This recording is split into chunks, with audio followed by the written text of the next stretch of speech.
R. Krishnamurthy, Chennai EPF pensioners நலச்சங்கத்தின் மாநில தலைவர்.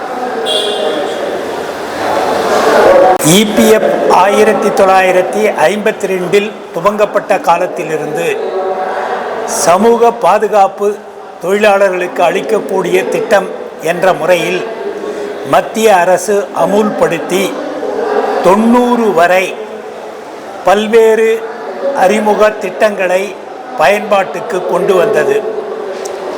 71 குடும்ப பென்ஷனாகவும்,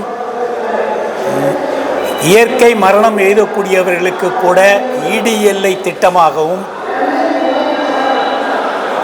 95 எல்லோருக்குமான பென்ஷனாகவும் குடும்ப பென்ஷனை மாற்றியது.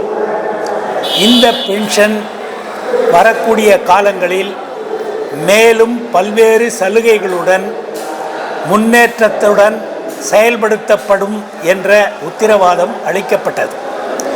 ஆனால் நம்முடைய அனுபவம் என்னவென்றால், வருடந்தோறும் வழங்கப்பட்ட உயர்வு என்பது நிறுத்தப்பட்டது. ரிட்டர்ன் ஆஃப் கேபிட்டல் என்று சொல்லக்கூடியதில் பல்வேறு முறைகேடுகள், அடுத்து வரக்கூடிய சர்வீஸ் வெயிட்டேஜில் வழங்க மறுக்கின்ற நிலை என பல்வேறு நிலைகளில் இருக்கின்ற சலுகைகளை கூட பறிக்கக்கூடிய திட்டமாக அது மாற்றப்பட்டதே ஒழிய, பல்வேறு மாநில உயர்நீதிமன்றங்களில் அளிக்கப்பட்ட தீர்ப்புகளின் அடிப்படையில் மேலும் செழுமைப்படுத்திய உயர் ஓய்வூதிய திட்டமாக அது மாற்றப்படவில்லை என்பதுதான் உச்ச நீதிமன்ற தீர்ப்பிற்கு பின்னாலும் நாம் காணுகிற இன்றைய நிலை. இந்த நிலையை மாற்றி தொழிலாளர்களினுடைய சமூக பாதுகாப்பான பென்ஷன் உரிய முறையில் அவர்கள் பங்களிப்போடு பணிக்காலத்தையும் இணைத்து மேலும் அதிக பென்ஷன் பெறுவதற்கு செலுத்தக்கூடிய உயர் தொகையை செலுத்தினாலும் வழங்காத நிலையும் தட்டி கழிக்கின்ற சூழலும் தான் தொடர்கிறது என்பதே இன்றைய அவல நிலை. நீதிமன்றம் தீர்ப்பளித்தாலும், அரசிடம் பல்வேறு கோரிக்கைகள் வைக்கப்பட்டாலும் தீர்வு காணப்படாமல் காலம் தாழ்த்துவதால் மூத்த தோழர்கள் பல்வேறு இன்னல்களை சந்திப்பதோடு தங்கள் வாழ்நாளையும் முடிவுக்கு கொண்டு வரும் அவல நிலையே நீடிக்கிறது. ஆகவே உரிய முறையில் இந்த பென்ஷன் திட்டத்தை உச்ச நீதிமன்ற தீர்ப்பின் அடிப்படையில் இதனுடைய பென்ஷனர்கள் விரும்புகின்ற முறையிலே இதை சரியான முறையில் முறைப்படுத்தி அதிகப்படியான பென்ஷனை வழங்க வேண்டும் என்ற கோரிக்கையை தொடர்ந்து அகில இந்திய அளவில் பல்வேறு பென்ஷனர்கள் நலச்சங்கம் வலியுறுத்தி வருகின்றன. இருந்தபோதும் அரசு இதில் கவனம் செலுத்தவில்லை என்பதுதான் இன்றைய நிலை. 90களில் உலகமயம், தனியார் மயம், தாராளமயம் வந்தபோது நிரந்தர பணியாளர்களை அன்றைய தொழில்நுட்பத்தை ஆட்டோமேஷன் உட்பட புகுத்துவதற்காக VRS என்ற பெயரில் வெளியேற்றப்பட்டவர்களுக்கு இத்திட்டத்தை அறிமுகப்படுத்தப்பட்டது. அதன் காரணமாக பணிக்காலம் இருந்தபோதே வெளியே வந்தவர்களுக்கு இன்றைக்கு குறைந்தபட்ச ஊதியம் பென்ஷன் 1000 கூட மறுக்கப்படுகிறது. ஆக இந்த திட்டத்தினுடைய பலன்கள் என்பது தொழிலாளர்கள் நலன் சார்ந்ததாக இல்லாமல் அது அரசு தன்னுடைய விருப்பத்திற்கேற்ப செயல்படுத்துகிற நிதி அமைப்பாகத்தான் இன்றைய EPFO இருக்கிறது. ஓர் உதாரணம், எல்லா நிறுவனங்களிலும் இன்றைக்கு நிரந்தர ஊழியர்களை விட ஒப்பந்த ஊழியர்களே அதிகம் பணியாற்றுகிறார்கள். இந்த ஒப்பந்த ஊழியர்களிடம் PF பிடித்தம் செய்யப்படுகிறது. ஆனால் இந்த ஒப்பந்த ஊழியர்களுக்கு தங்கள் மாத சம்பளத்தில் பிடித்தம் செய்யக்கூடிய PF தொகையின் கணக்கோ எண் அந்த உரிமைக்கான எண்ணோ ஏதும் வழங்கப்படுவதில்லை. பல்வேறு முறைகேடுகள் தொடர்கிறது.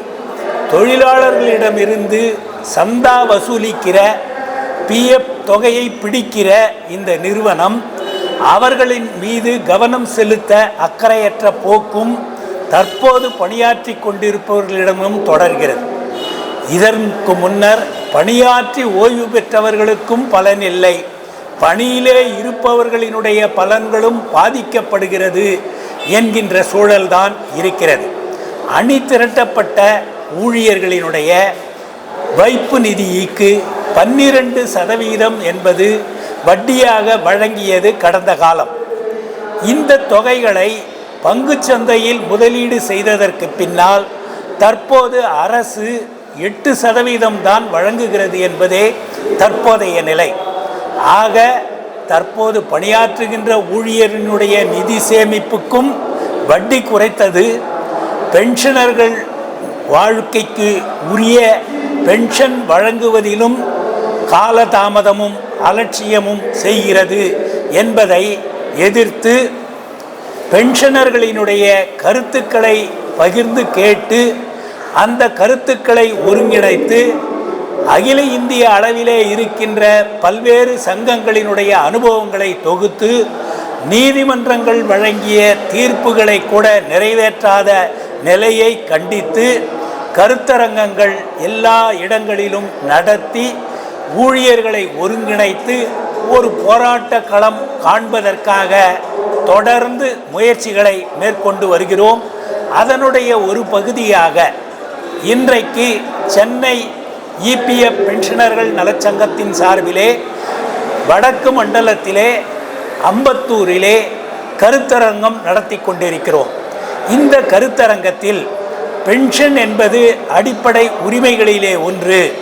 அந்த பென்ஷன் ஒரு கௌரவமான வாழ்க்கையை வாழ்வதற்காக மூத்த குடிமக்களுக்கு வழங்க வேண்டும் என்ற கோரிக்கையோடு ரயில் பயண கட்டண சலுகை வழங்கியதை நிறுத்தியதை மீண்டும் வழங்க வேண்டும் என்றும், மருத்துவ பாதுகாப்பு தொழிலாளர்களுக்கு இருப்பதைப் போல இஎஸ்ஐ திட்டத்தை அமுல்படுத்த வேண்டும் எனவும், குறைந்தபட்ச பென்ஷன் என்ன அரசு நிர்ணயிக்கிறதோ அதில் 50% பென்ஷனாக வழங்க வேண்டும் என்றும் தொடர்ந்து இந்த கோரிக்கைகளை முன்னிறுத்தி போராடுகிறோம். மிக மிக குறைவாக பென்ஷன் பெறுகிற 100 ரூபாய்க்கும் குறைவாக பென்ஷன் பெறுகிறவர்கள் கூட இந்த திட்டத்தில் இருக்கிறார்கள். ஆகவே குறைந்தபட்ச பென்ஷன் என்பதையும் நிர்ணயிக்க வேண்டும் என்பதை தொடர்ந்து வலியுறுத்துகிறோம்.